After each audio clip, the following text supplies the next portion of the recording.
So these are sessions for older people. We've said over 50s, but expecting people in their 60s, 70s, 80s or whatever age they are, and to come in and have some fun and healthy exercise playing table tennis. We've got the hall and lots of tables in there, and there's a kitchen so we can do hot drinks and all sorts of things. Upstairs we've got another room that can be used as a social space, but mainly it'll be people playing table tennis and having a little break for a cup of tea if they want to halfway through.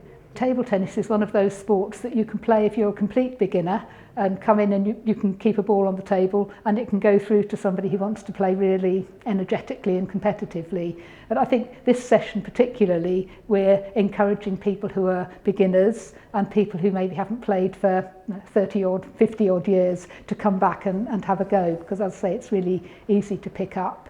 And also if you've got disabilities, you can play in a wheelchair, you can play leaning on the table if you want to. Anybody can play table tennis.